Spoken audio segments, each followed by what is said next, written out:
Team here and complete?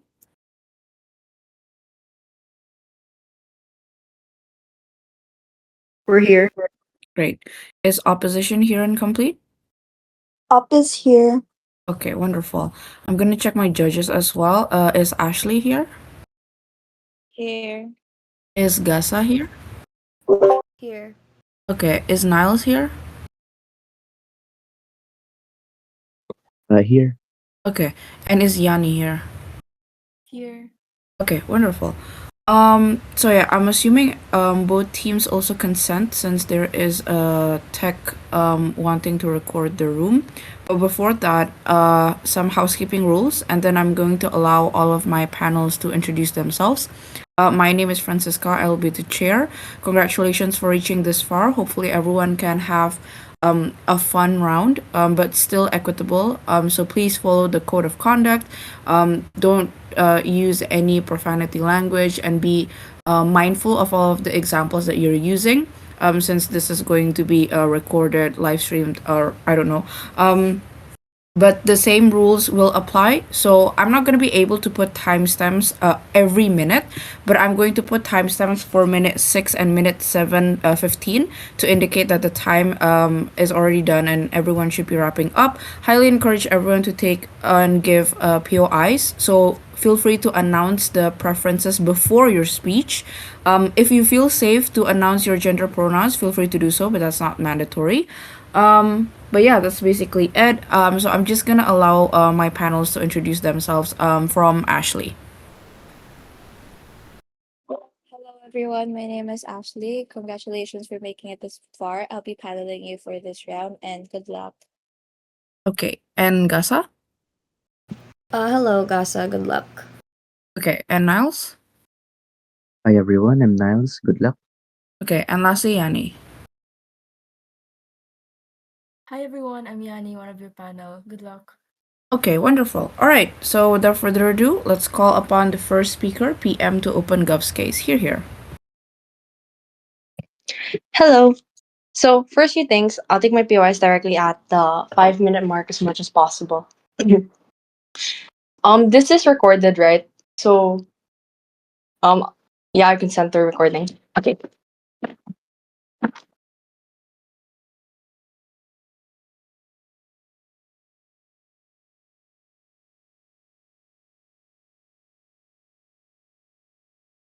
I'll just get my timer very quickly.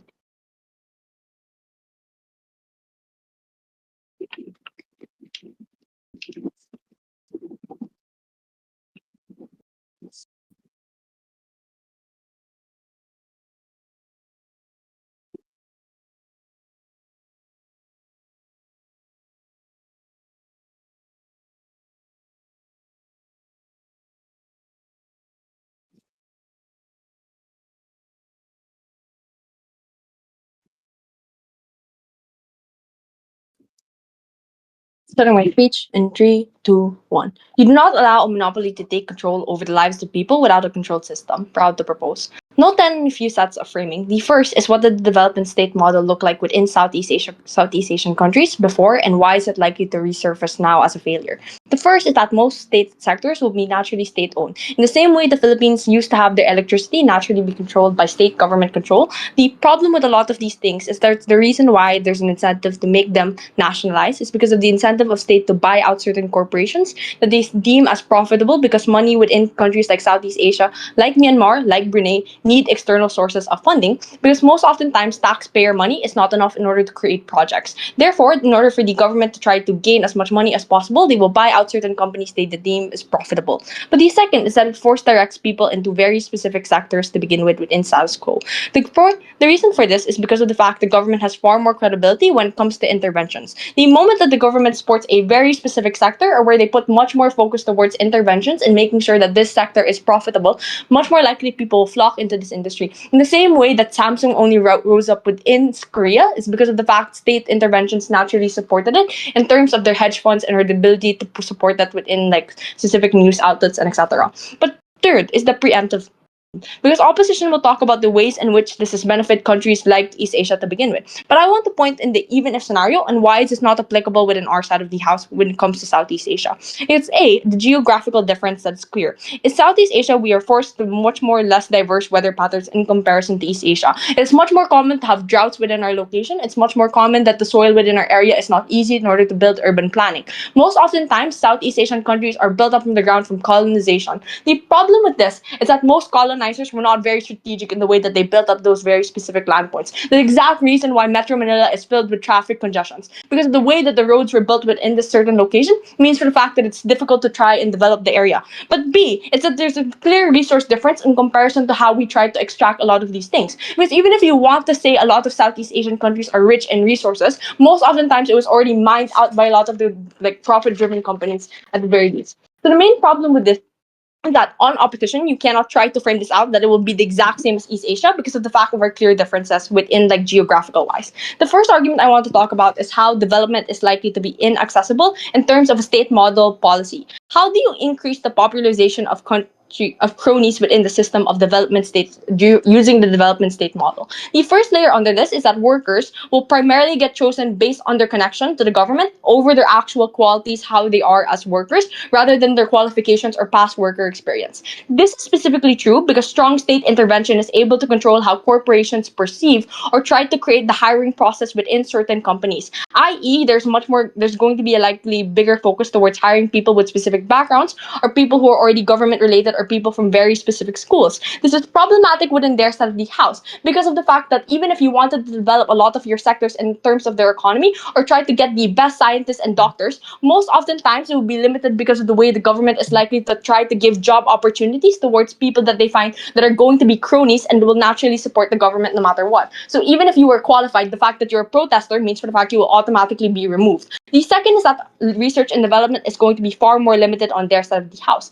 This is because of the way that we framed out strategically in regards to how the government will put it towards very specific sectors. Although we agree that sometimes the government can pick very correct certain locations on matters within your very specific country, the problem is that the government is far more limited in comparison to private corporations that have full control over their area. The government would need to divide their attention in order to control a lot of these different sectors. But the main problem with this is that the government is likely to control it towards the people that they find that are their natural voter bases, i.e., the way Duterte naturally puts a lot of their voter base in regards to Mindanao and etc. The main problem with this is that naturally you force allocate certain provinces to be much more richer in comparison to other ones. This is how you create the same monopolistic system because of the fact you center towards a lot of the development that currently happens in only one singular area, which is why there's also an incentive, especially for smaller developing countries, to only locate it within the capital, which is just how you end up recreating the Philippine system of being overcrowded. But on the flip side, what is the comparison within our said house? Because if it's not development state models, it is obviously going to be run by private corporations. Why is this specifically good? Two different reasons. A, it's that much more likely private corporations are not bound by very specific geographical locations. This is because they do not need to very specify towards one consumer base entirely. They can switch between their consumer bases and they have a large incentive to do so because they want to develop a lot of their different sectors to go towards different people. Not because they're naturally benevolent, but this is how they generate the most profit. But B, most oftentimes research development is not limited based on how much the government can control. Most oftentimes for private corporations, you are able to expand your field to further things. What does this mean? It looks like your ability to cross-analyze certain information that you're able to get from your different sector. I.e., if you're a medical sector, you are able to find out anything about cancer cells. You are able to cross-apply it to certain information that you have about something for women reproductive systems and etc. So feminist extension. But the third is on the even if analysis, because even if you do not believe the first two mechanisms we give you, the reason why development is going to be inaccessible and problematic on their side of the house, even if the government is benevolent, is because it's limited to the system of bureaucracy. The problem with most bureaucratic systems is that you oftentimes do not respond to issues faster. If they want to say there's an accountability system, that's the exact reason they will try to go slower in regards to these processes or try to talk to people longer. But the problem with the economy is that economic crisis can happen at any second. People can fall down and lose their job at any point just based on random things that happen within Southeast Asia, i.e. China stopping from like being a trade ally, i.e. USA becoming isolated. The main problem with this on their side of the house, it means that they are far too slow to respond to a lot of different issues when it comes to economic problems. The second argument is on state intervention. Signaling effect oftentimes happens on their side of the house towards companies who like how it's to be controlled and ran within like different areas, etc., i.e. removing mergers and acquisitions. State intervention is often not limited to just controlling whether or not you have the certain corporation. It also controls the policies that these corporations are under. Three different layers under this. The first is that basic businesses hate state intervention because it breaks the system that they've built on the ground. I want to point out that if it's a resurfacing, it means on their side of the house they will need to suddenly make it. But the problem with this is that on their side of the house, likely it's going to be bad because everyone literally hates most state intervention as a corporation because it naturally breaks down the system that you've already built. This is why it's going to be more difficult for businesses in a short-term period to try to develop themselves. At best, there's a long-term effect, but in the short run, likely businesses fall down or go bankrupt because of the fact they cannot follow towards state intervention policy. But second, it naturally like most oftentimes governments try to reduce as much risk as possible. This is how they directly control hedge funds because much more likely the hedge funds are going to be controlled by a state monopoly. In stock market's perspective, on their side of the house, like the government will try to make sure hedge funds are directed towards very specific locations, or they will try to give as much money as possible towards these people. Opposition will try to say preemptively that, oh, we will still have Right. small people doing these monies, but like sending out money. But the problem with this is that hedge funds will naturally have a much more bigger monopoly on their side of the house in terms of who actually gets like sent money to us, a company. Never been prouder. Side go here. Thank you for that speech. Just a reminder to time yourself accordingly. To continue, let's call upon LO to open ops case. Here.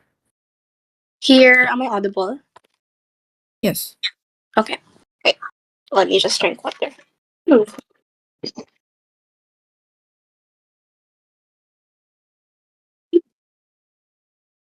Hmm. Hi, my name is Leon, pronounced she, her. I'll accept POS anytime. Just please don't badger, preferably around the 4th minute mark of my speech. I'll start my speech. Wait, sorry, I'll just set up my timer. Hmm.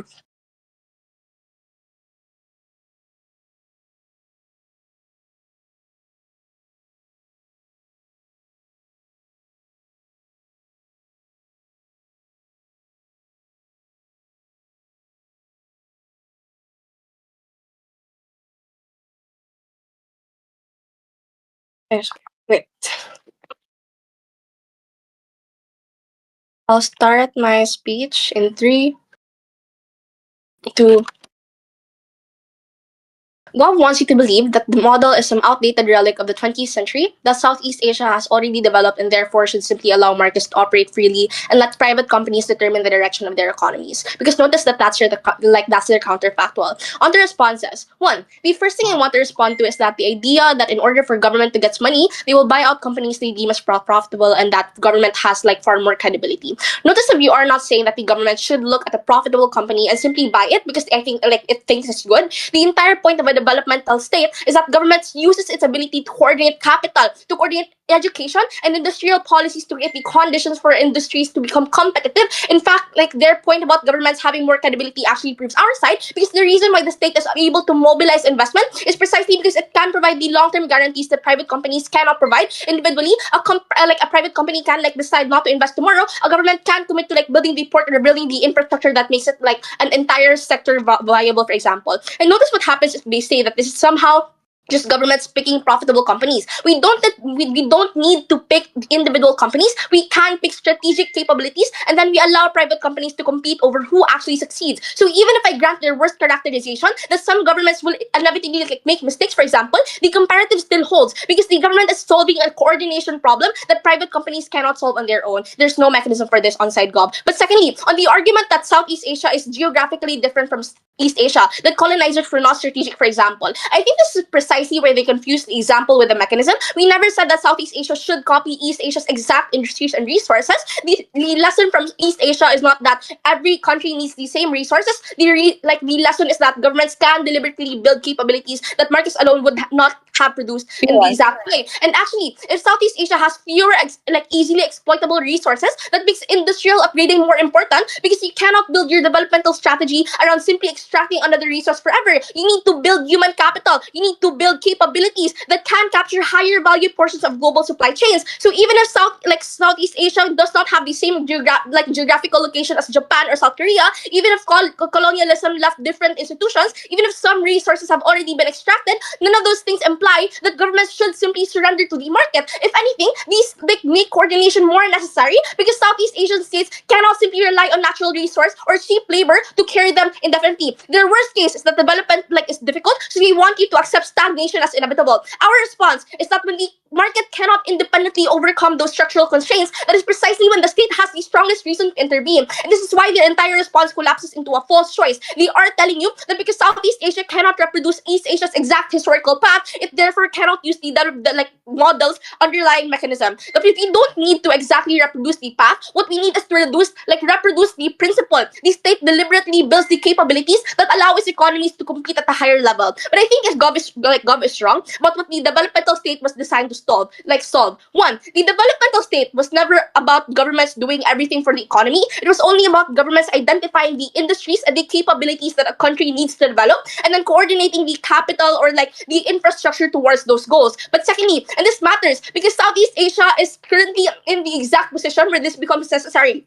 We have countries that have successfully moved out of low-income agriculture and cheap manufacturing but are now struggling to move into higher value industries and more productive services. For example, I think there are three reasons why opposition clearly wins the debate. One, the first thing we want to establish is that the resurgence of the developmental state is necessarily precisely because Southeast Asia is stuck in the middle income trap. The most important thing to understand about development is that the things that make you successful at one stage of development are not necessarily the things that make you successful at the next stage. When you are a poor country, it is relatively easy to grow by moving workers from agriculture into manufacturing or building basic infrastructure, for example, and producing relatively cheap goods. But eventually, you reach a point where wages rise, the easiest productivity gains have already been captured, and other countries became capable of producing the same goods more cheaply. And this is where Southeast Asia is increasingly vulnerable too, because if Vietnam can manufacture something more cheaply than Thailand, for example, or another country can offer lower labor costs or better incentives, then simply relying on cheap labor and status quo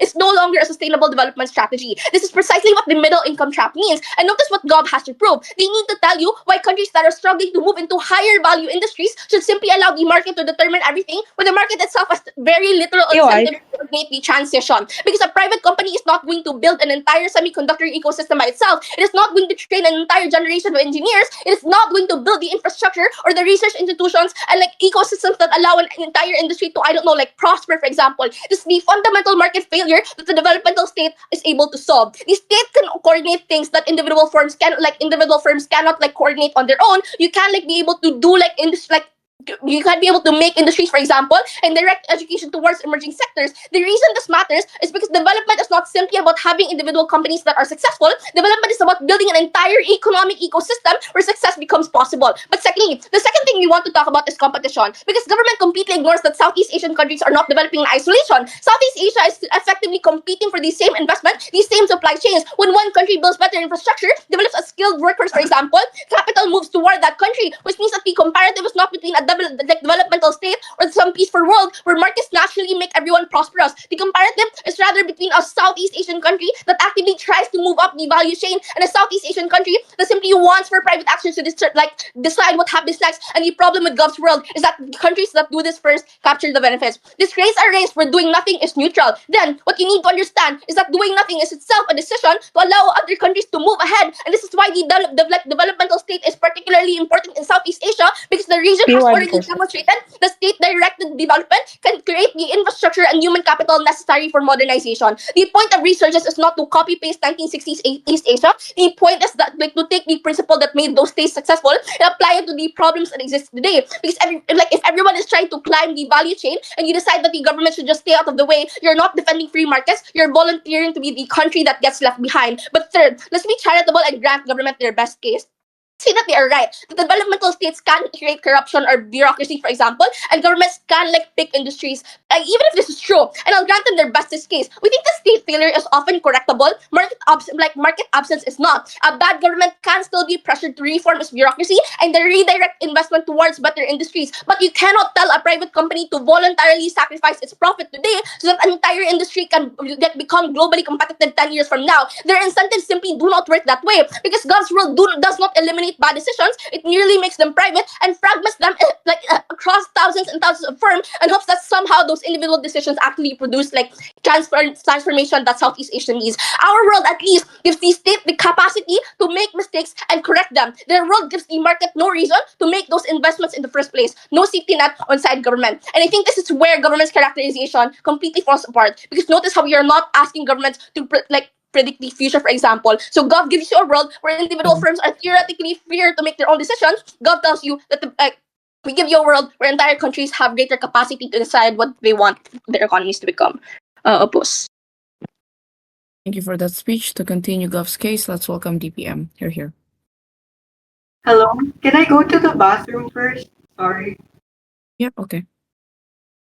If opposition wants to go to the bathroom as well, go ahead. Or any judges, go ahead.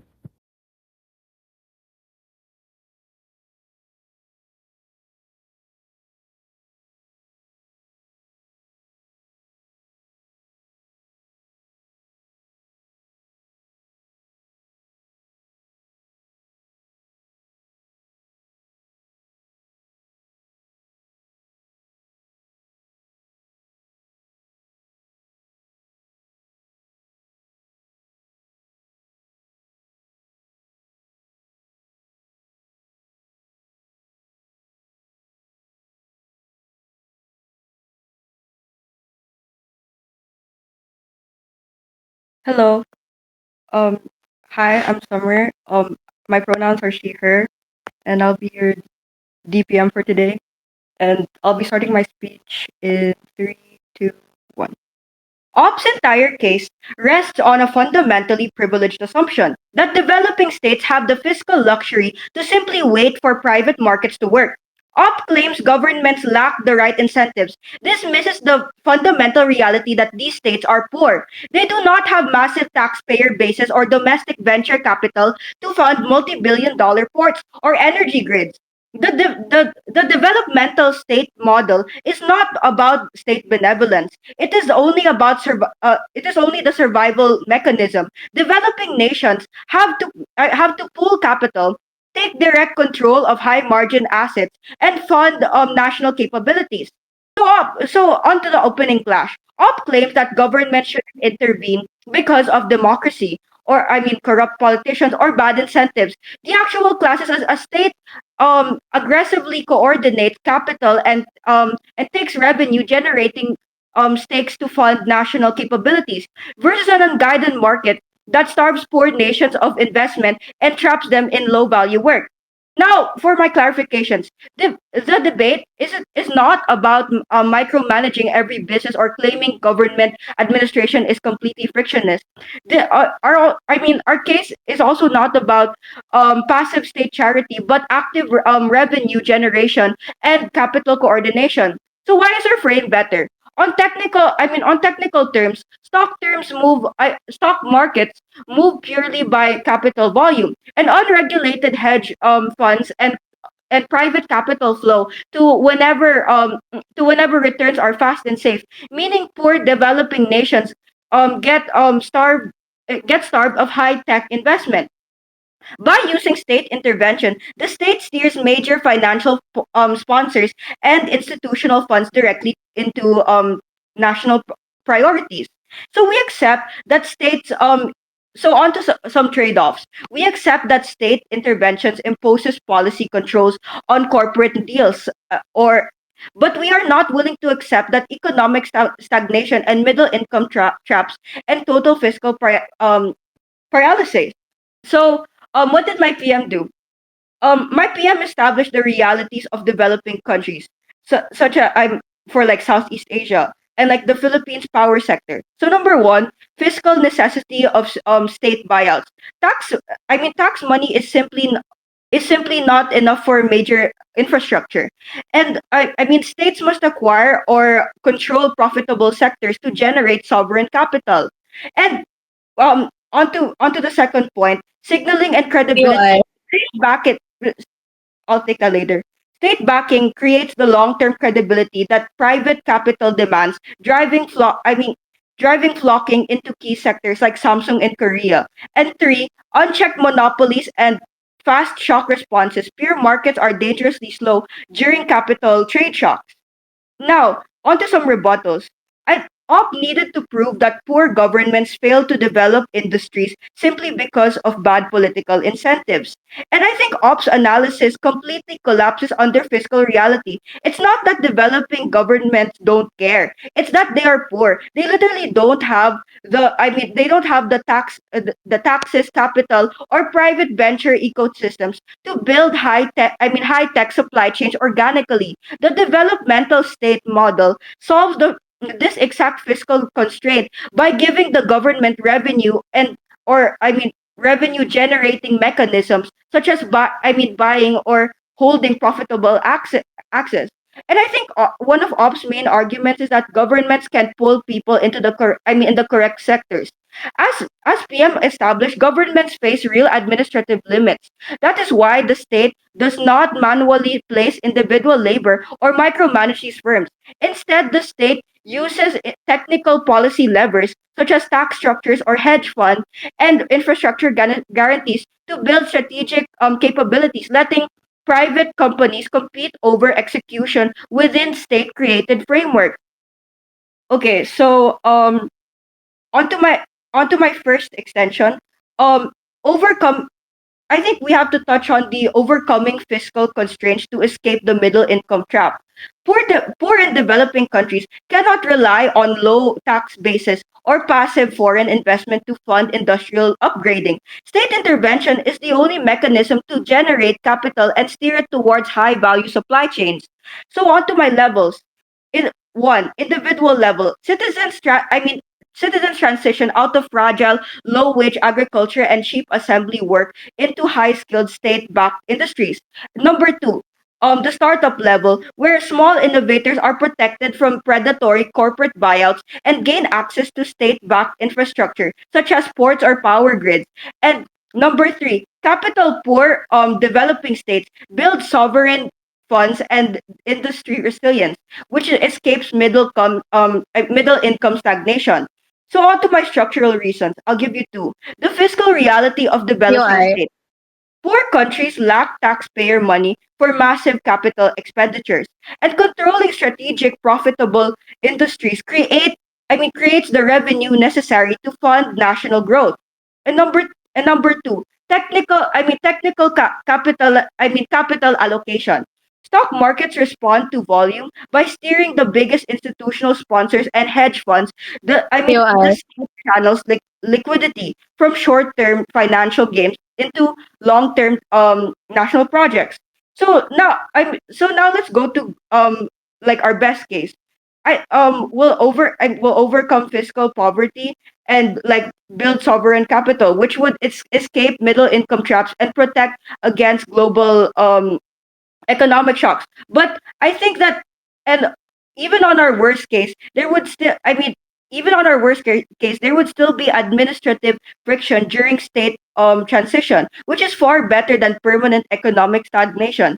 So let's touch on ops best case, where private hedge and corporate monopolies, control the economy, but it still keeps developing nations permanently stuck in cheap labor and raw resource extraction. So, how do we resolve this clash? We prove that developing states cannot rely on passive tax revenue or unguided markets to build modern economies. State intervention provides the technical mechanisms to coordinate capital and generate revenue and build strategic capabilities. We defended PM's framework on developing state realities and dismantled ops naive assumptions about government incentives.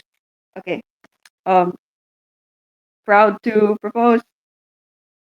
Thank you for that speech. To continue the case coming from up, let's welcome DLO here. Hello, am I audible? Yes. Let me just set up my timer. Hi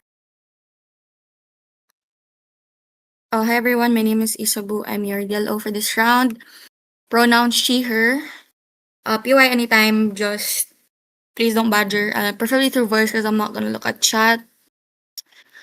Yeah. Yeah. I'll be starting my speech in 3, 2, 1.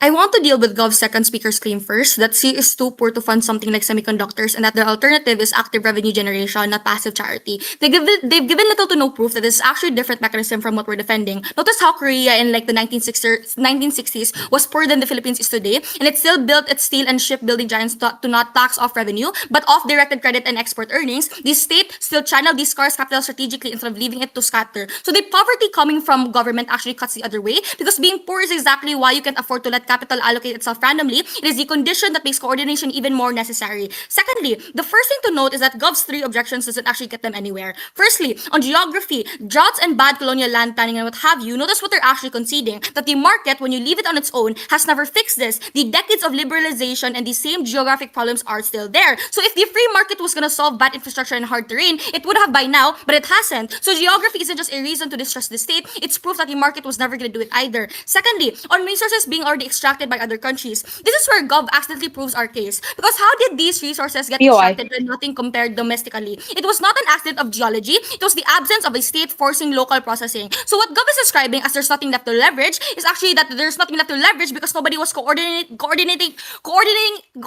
it in the first place. Indonesia is undoing that exactly right now with the nickel ban. But thirdly, on cronyism, would they tell you that by hiring connections, scientists are silenced if they're seen as protesters and what have you? I want to be very clear here. This already happens in Southeast Asia right now. But under the current liberalized non-developmental setup, the Philippines has had an oligarch and patronage-based hiring for decades with basically no coordinated industrial policy at all. So I don't really know what side they're defending, right? Now, on to my extensions then. The first thing I want to talk about is that this isn't actually a choice between merit and cronyism. It's a choice between who gets to be unaccountable and on government on who gets to be held at a standard, for example. Because right now, notice how under the world Gov is defending, the hiring and capital already flow through connections, just private connections instead of political ones, who's related to the landowner, who is married to the subcontracting family, who has the foreign investor's ear. Government acts like the merit is the status quo and developmental state introduces favoritism. But notice how favoritism is already the default. The only question is whether that favoritism comes with conditions attached or not. And this is the value point I'm trying to point out coming from government, because it's not, the debate is not just about does the state work better, it is which version of the unaccountable power would you rather live under? A private elite that answers to nobody, no expert targets, or no public performance standard, or a state actor whose support is explicitly conditional and can be publicly measured against targets, can be revoked, and can be debated and challenged in a way that private landowners' hiring decisions never will be, which is so important in Southeast Asian countries because of the oligarchs, because of how corrupted we are. At least on our side, you're able to hold the people in power accountable in comparison to government side. So even if government wants to say that state power is dangerous, I think the deeper problem with their world is that there's not less concentrated power, it's that concentrated power with no way to hold people accountable. At least our model gives you a lever to pull. This second I want to talk about coming from Lian is the coordination problem. POI. Because I don't think that government understands economy. Notice how when you upgrade an economy, it's not just one policy, it's several things happening at once, and no single market actor can actually sequence them together. Why is this true? Firstly, when you upgrade, you have to require more credit, you have to get more skilled workers, you need a supplier-based infrastructure, and what have you. You need to have them all working at the same time. The reason this is true is if you only get one of these without the others, you literally just fail. Take the Philippines in the electronic sector, for example. They have been assembling semiconductor components since forever, but they've never actually moved up to chip design because the investment came in without a matching push in technical education or local supplier development. You get decades of assembly work with zero upgrading because you only focus on one part, for example. Secondly, on resources being already extracted, this is where Gov if I'm a foreign investor building a factory in Indonesia or the Philippines, my job is to make my project profitable, not to make sure the local university system produces engineers for me in 10 years. That's not my incentive, and it's not something I can control even if I wanted to. So the coordination gap coming from government doesn't get filled by the market actors, no matter how active or liberated they are. Even if government says that the market eventually self-organizes over time, I don't think the Philippines has 30 more more years to wait on the same bet that hasn't paid off yet, while the other countries are actively coordinating theirs right now. This is the harm on timeline that government still has to answer. The second thing I want to talk about is why the status quo POI. politics also keeps Southeast Asia stock cheap, even if you try to liberalize harder. But sure, I'll take that POI. Yeah, so let's be clear. The government loses its accountability system on your side of the house because you literally give them a new extended funding source, which makes them less tied to taxpayers' dollars. That's literally not true. I literally explained to you how we have more incentive as actors because they literally want to keep their power. Obviously, if they're not giving people what they want, they're obviously going to be put out of power. Unlike on your side, because you're private, because you already have connections, what is your incentive to try and fund universities, for example, when you want your project to be good? You're not obviously not listening to my speech. Firstly, this staying in a cheap labor economy doesn't just benefit the foreign firms. You benefit a specific domestic class. Notice how this is a direct clash coming from government, right? In the Philippines, a lot of the political local elite are also landowners, and they have like subcontracting business owners who they profit directly off of supplying cheap labor to foreign investors. The reason this matters is that these are the same families who hold seats in Congress and provincial government. So it's not just an economic trap, it's a political one coming from government run by the people who direct a financial stake in nothing changing. Secondly, this means that government's answer of just to liberalize more and to just actively put more stuff in the revenue just deepens the entrenchment because more foreign investment under the same terms just mean more profit flowing to the same subcontracting and land owning class. What this entails is that people in the government is relying on to eventually push for industrial operating in places like the Philippines or Indonesia are the same people benefiting most from the current cheap labor arrangement. They have no reason to fund their own replacement. This is a direct answer to their POI as well. Now, even if government is going to try to flip this and is gonna say, oh, this just proves the intervention gets captured by the same elites too. But notice how under government's world, these elites extract rent with zero conditions attached. They literally have no target. They literally have no expiry. The developmental state doesn't just hand them more unconditional power. It is the first mechanism that actually puts conditions onto them, where you actually give them a more expert performance, where they have to give this like for example percentage performance, for example. That means that like we're going to like expire them if they don't upgrade, for example. We're not just adding a new avenue for elite capture. We are literally the only actors structurally positioned to force that same elite class to perform, or they're gonna lose access instead of just extracting forever with no strings like how they do now. Lastly, I want to talk about what each side world actually asks people to accept because that's the comparative here. Gov's world is asking Southeast Asia to accept the same status quo they've already lived through decades, the cheap labor, the resource extracted with nothing captured domestically, the cronyism with zero conditions attached, and just hope that liberalizing a little harder finally breaks the pattern. But notice how that liberalizing hasn't broken anything yet. And this isn't hypothetical. This is the Philippines electronic sector after 30 years of assembly with no upgrading. This is the raw resources leaving the country while other nations capture the value. This is the oligarchs hiring by connections with no target. Our world asks for something too. I'm not gonna pretend it's free, but notice how we're gonna still get some sort of efficiency, but that cost is manageable, correctable, and it's a policy risk. Is it kind of the mistake that you fix and move past? Gov's cost is different in kind, not just in degree. It is a risk of failure for these countries. Very proud to propose. Thank you for that speech. To continue the case coming from Goff, let's welcome Gofflip. Here. Hello. I'm gonna be recording my speech, but you can't be heard. Please feel free to say POIs through voice. There is a very big chance my Wi-Fi randomly goes out, so if that happens, yeah, I don't know actually. Good luck na lang. Okay. I'll start my speech in 3, 2. Just tell me if I disconnect. 3, 2, 1. The very problem is that the mechanism itself of the model is the reason why governments on their side is going to be more corrupt and leaving the most vulnerable actors in this debate left hanging.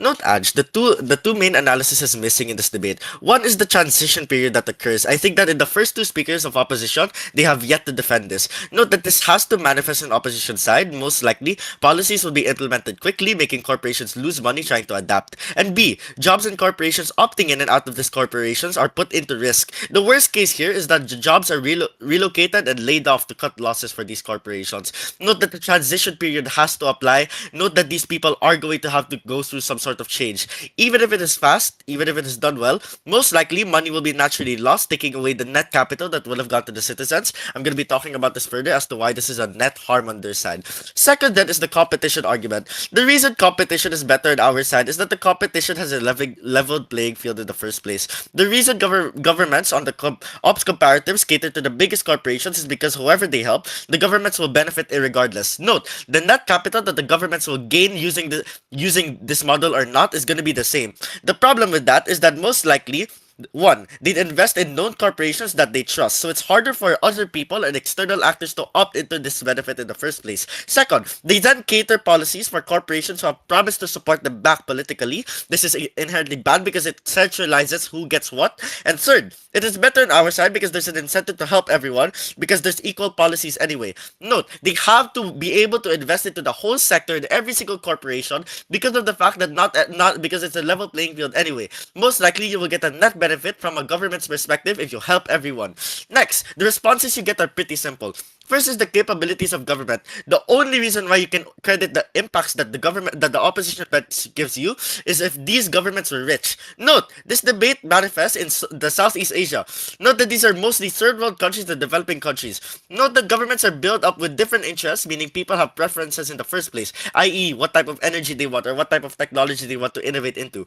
Even if they put people towards better sectors, they don't have enough money for every sector to flourish irregardless. Therefore, centralization still happens on their side. Most likely, they will have to pick and choose who they give equal resources to, meaning they can't just give economically favorable policies for everyone because that defeats the whole point of the motion. Most likely, then, you're gonna argue for our side, where you allow for everyone to work under the same duress and difficulty that is then intensified on their side. Then, the second then is that we flip the stagnation argument. Innovation is worse than opposition because innovation takes risk. Note, governments have an intuitive hesitation against risk in the first place. This is exactly what state intervention is most likely going to be used for anyway. It is to stop risk from happening because they want to make sure that they don't lose enough money. Note, this is the exact contradiction on their side, meaning that the stability they argue for at LO contradicts their entire impact of innovation, because most likely you cannot have stability or promote it without any with alongside taking risk in order to get innovation. Meaning without hindering the risk, you allow for more change. We flip this benefit then to government. Before I continue, POY.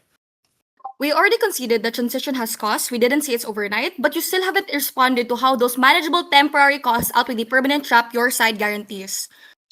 The problem then is the trap intensifies because the mechanization literally allows a naturally corrupt government to be even more corrupt. Note, the literal characterization that you get from their side literally helps us because of the fact that all of these politicians have family members, all of these politicians have incentives, and it is so much easier for them to cater to these people because there's a model that they can inherently control and centralize to a certain person. The third response then is that you have to follow East Asia's model on their side. A third world country cannot necessarily magically summon taxpayers' money from citizens. They can't necessarily summon magical capital that they can use in order to get all of the benefits on their side. And second is that East Asia's model will most likely be inspiration on their side because they respect them in the first place. They see East Asia as a sector that was able to work. They then characterize it themselves on opposition side, that East Asia's model did well. The problem with that is that most likely they will respect them, which is why their call out doesn't make any sense. The fourth response you get from me is simple. The past was cheaper. I don't necessarily get the argument that innovations in the past would prove that this would work. Innovations in the past was a lot cheaper and faster, as status quo features very risky innovations that we will lose money most of the time. Regardless, it was already proved why innovations are better on our side. It is pretty clear why we flip this benefit then. But that's the reasons why we win this debate. One is where benefits trickle down to people on the ground, the most vulnerable actors that don't necessarily always feel the economical benefit. Note that the extent this happens with opposition is worse for two reasons. A, the money goes back into investment for these sectors regardless. The fact that it is so expensive and they themselves said that there's going to be cost in the interim period means that investment will take so much longer to get to the people on the ground because they have to put it back to these people. B, extra intervention most likely creates extra taxes/expenses for the most vulnerable people. Meaning the middle class that is necessarily taxed for the funding in the first place. And note, even if money doesn't trickle down on our side, smaller corporations have an easier time to opt into these benefits in the first place. They have an easier time to opt into a less centralized market for the rich. The problem is that on their side, all of these policies are most likely going to be catered towards the friends of the politicians because they have an inherent incentive of this. But then, why is this better on our side? This is the most important clash in this debate on which owner is more evil, whether governments or corporations. One, you would rather have the government for one simple reason. You vote them into their positions. They need to have some level of catering to the most vulnerable actors because they need to keep their power. This is a characterization that directly helps us. The reason why the accountability that is not necessarily manifesting for the corporation side, aka opposition, is that the corporations have no tie back to the people. Note, irregardless, corporations are going to be bad in both sides of this debate. The problem with that is that there is more of a chance for these corrupt governments to be able to actually cater to these corporations corporations and gain money. The reason there is a net benefit then on our side is because irregardless, there is a level playing field. So the governments don't necessarily have a choice but to cater to the most vulnerable actors anyway. Note that the model is a mechanism people can use to hide corporations even to hide corruption even more. They cannot win on this clash because it is simple. The government has less power to be biased on our side. They don't necessarily have an excuse in order to be able to cater to these certain people. This is the very argument that you get then coming straight from my PM that wins. It's accessibility. Comparatively to the state, there are multiple corporations with different methods to different audiences. Note that the governments have politicians that are only focused on catering to national-born citizens that have a right to vote, but companies branch out in order to ensure they have recurring customers. Meaning, it is so much more likely on our side that people actually get the main benefit. The last metric then is where innovation stagnate. I already proved that Southeast Asia is really poor. Regardless, the investment and legislative power in this round is limited, meaning that the fact that on our side you don't pick and choose it to the most richest people that are friends with the politicians means we literally lessen monopolies in the first place. I think opposition has to bite the bullet that irregardless, not only is it more difficult on their side, but even in the long term, these governments have more power to be bad. And with this government, thank you. Thank you for that speech. To continue the case coming from Up, let's welcome Upweb. Here. Hello, can you give me time to fix my notes?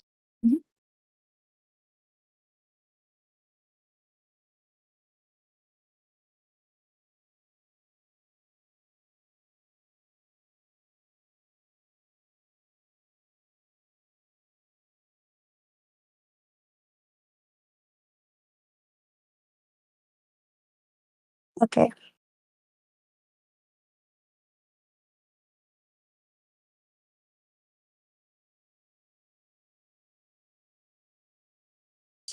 Starting my speech in 3, 2, 1. Notice how government starts from a problem we genuinely agree with. Southeast Asian countries need to move beyond low value production, develop higher value industries, build infrastructure, and become less vulnerable to external shocks. We agree that the state has an important role in making this happen, but there's a fundamental misreading of the motion that we need to clarify from the start because we noticed this from the first speaker up until the third speaker from government. The info slide does not define the developmental state as a government owning every industry or building every technology itself. It's a system where the government actively guides and plans economic growth through strategic industrial policy and a capable bureaucracy. So when government tells you that the state does not need to do anything, that's not a response to our case. We already know that. The question is whether Southeast Asia ought to see a resurgence of model where the government takes a much stronger role in deciding the direction of economic growth.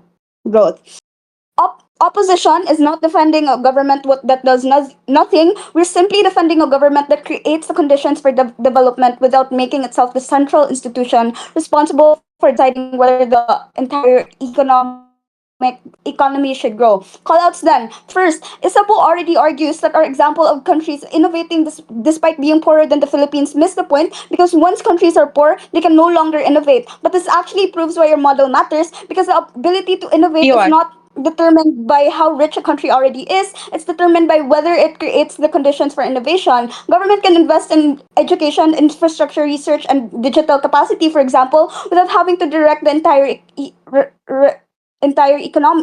economy. If we accept their logic, poorer countries have become trapped. They're too poor to innovate, so they need stronger state control to innovate. But that same state control risks directing limited resources toward the wrong priorities.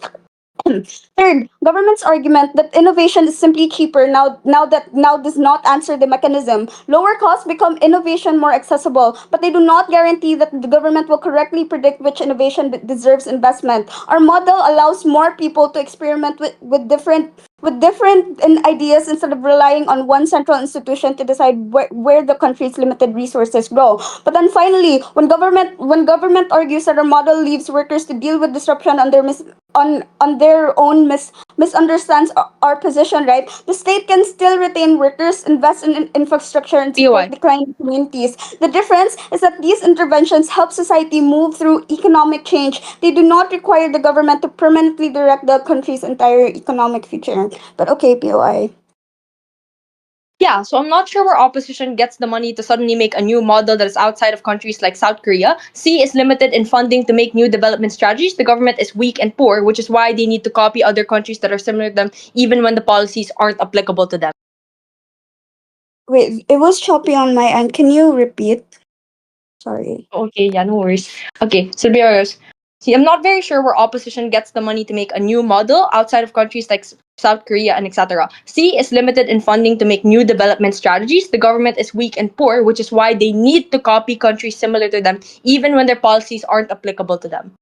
I think you're misunderstanding my case, but because our case, because even from Isabu, you can already notice we're what we're saying is that market alone cannot sustain Southeast Asia getting which we get from government. But then let's go to the transition issue that WIP wants to tackle, right? Notice how transition is not unique to our side. Any country trying to move from low value production into higher value industries has to go through a period where resources are reallocated and old industries become less competitive. The difference is whether there is an institution capable of managing the transition. In government's paradigm, transition still happens. That's already what we see in the status quo. A company becomes unprofitable and closes. A technology makes certain jobs obsolete. For example, global competitions pushes an industry elsewhere, right? But there's no guarantee that the market on its own coordinates the entire economy to move smoothly from one productive structure to another.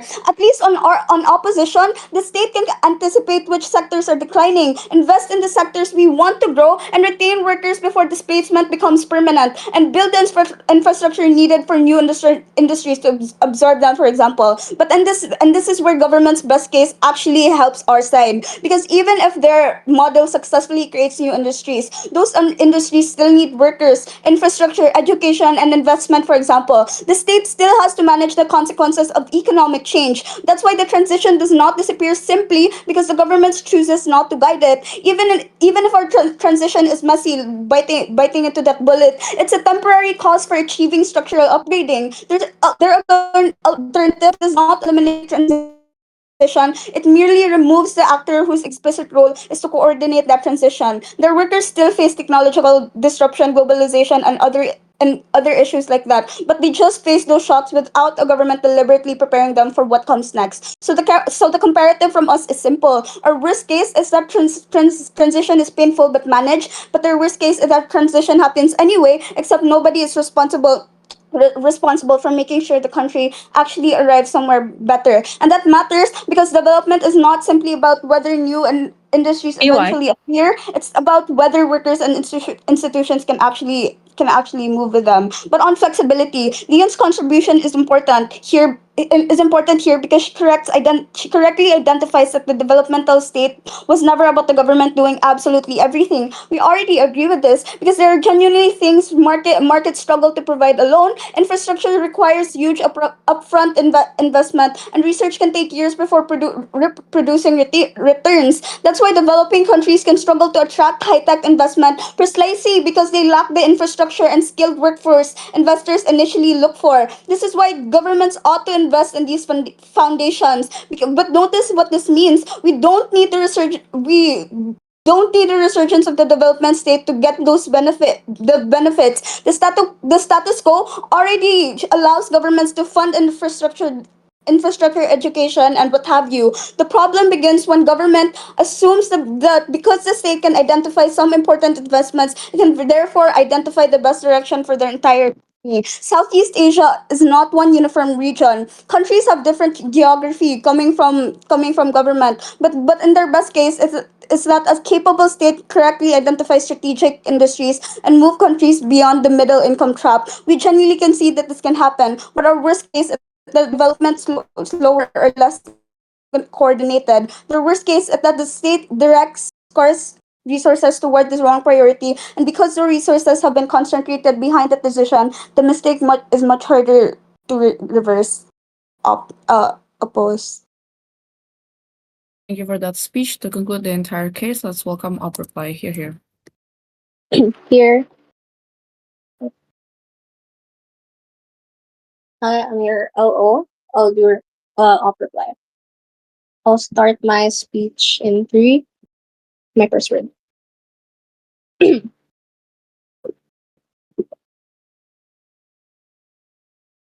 The problem with Gov's world is not that private companies are bad, it is that while they are waiting for the market to coordinate itself, everyone else is already running the race. You do not win a race by proving that your legs are perfectly capable of running, you win by actually moving before the person beside you does. I think the fundamental mistake Gov makes is treating the developmental state as if our model means the government becomes the only company in the economy. That is not what the model says. The question is whether the state should actively guide economic growth, not whether it should personally manufacture every product or eliminate private competition. And once you understand the distinction, most of their case collapses. Gov's first metric was resource and poverty constraints. They said we're too poor to fund something like semiconductors, but under their own standards, Korea before was poorer than the Philippines is today, and it funded steel and shipbuilding through directed credit, not tax revenue. So if poverty is the metric Gov wants to judge us on, the actual historical precedent passes that test. Gov never showed us why Asia specifically fails a test Korea already passed poorer. I don't know why Gov is so confused where we'll get the capital. These countries still have money.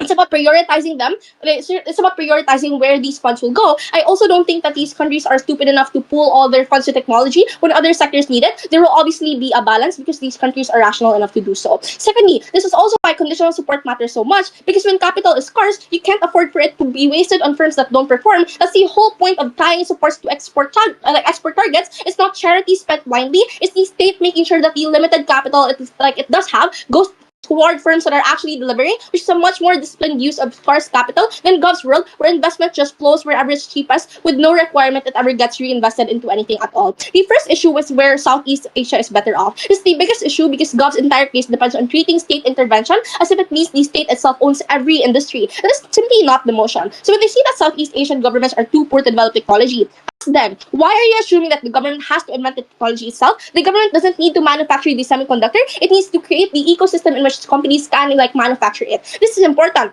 Because Southeast Asia is not competing against an imaginary world where everyone waits for private companies to spontaneously develop. Vietnam, Thailand, the Philippines, these countries are competing against one another for the same investment and higher value supply chains. But notice how labor is still cheap. If one country builds the infrastructure, trains the workers, or investments goes there, so where are we better off? In our world, at least these states have an actor whose incentive is to think beyond the profitability of one firm and ask what the economy needs to become competitive as a whole. Gov's world is only better if you assume that private firms will voluntarily make investments whose benefits spill over to everyone else. That is the coordination problem we're able to solve on up. The second issue is where you are able to better cater to vulnerable people during development. Gov says our side gives governments too much power, but this is a really strange weighing mechanism because the vulnerability of a person does not disappear just because the state does less. A worker who loses their job because an industry becomes obsolete still needs retraining. The question is, who actually has the capacity to provide that? A private company is accountable to its own shareholders and has an incentive to minimize their costs. It cannot be expected to fund a national retraining system because its competitors will benefit from those workers too. The state can, and this becomes even more important because during the transitionary period they talk about, yes, we concede that it's painful, but transition happens under both sides. Industries become obsolete under capitalism, whether or not you have a developmental state model. Workers still get displaced. The difference is that our side has an actor capable of managing that transition. So even if I grant them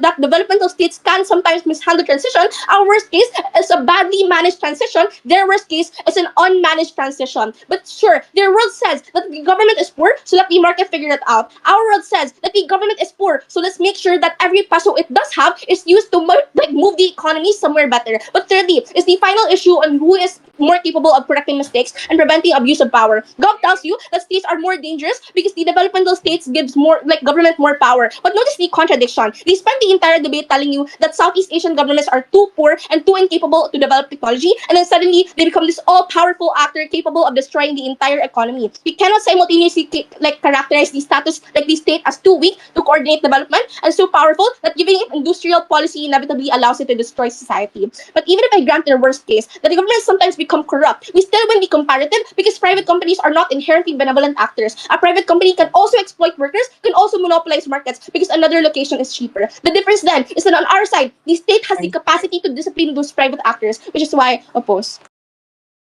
Thank you for that speech. To conclude the entire case coming from Goff, let's welcome Goff reply. Here. Hello. Okay.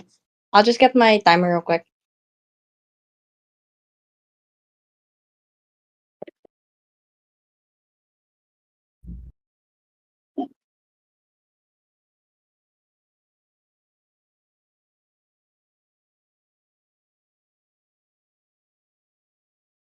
Also, just like a very small shout out, because I think Wolf was watching the entire debate. Hello. Okay. Starting my speech in three, two, one. There's three reasons why, for any ad within their ballot, the opposition needs to flip it to gov. Few callouts and clarifications within this debate. The first thing I would point out that it's weird on opposition to make us try to defend the status quo, because note the strategic importance of this debate being a this house opposes. Our only burden was to prove the system itself is bad. Aj, notice how this takes away a lot of their analysis that comes as early as like LO all the way to whip, because a lot of their things is mainly a comparison towards the idea that we needed to defend like companies in order to win the debate. But the problem is that is not how the debate actually was supposed to work out. We only need to talk about specifically why government intervention, oftentimes when done out of hand, is bad narrative within like their own model. But the second is that they cannot win this debate on the clash of which is better, governments or companies on incentives, because at best, note the way that it's a deadlock. The government can be pernicious, the companies can also be profit driven. All incentive of the debate is bad, but the direct flip we give you as early as DPM and PM is outside of any incentive the government or companies may have. It's directly about efficiency and the amount of money that they have in order to make a lot of these things.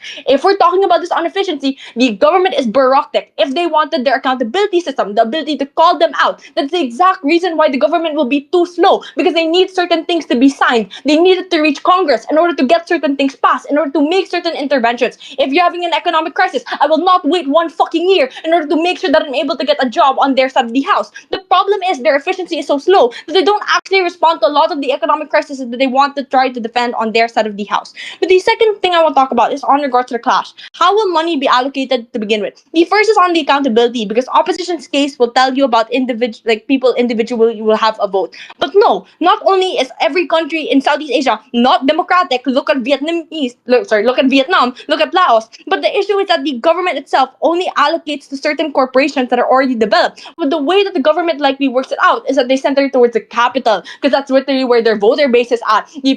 What's the problem with the main monopoly? You only give certain people money and you end up ignoring other people within your own country. You're not just going to say you will try to develop every single part of your country. That's an unrealistic model that comes from them. Do not try to defend that as their best case scenario. It will literally never exist. The second is that they wanted to use the Korea example. We already made it clear why it's bad coming from PM, because Korea is literally run by a monopoly called Samsung, and every other tech company went bankrupt. And obviously, owning a good phone within the country is expensive because of monopoly price gouging. The problem is on their side of the house if they want to talk about tech and innovations. At best, the best case scenario that you get something like Korea. Not only is that not applicable, the problem is the fact that you are likely to make those certain certain tech that is important to everyday life too expensive for the average person to buy, because you literally made a monopoly within the system that is supported by the government. The third is just on clarification, because opposition says you do not need to make everything state owned, and you do not need to like make sure that everything is like intervention, etc.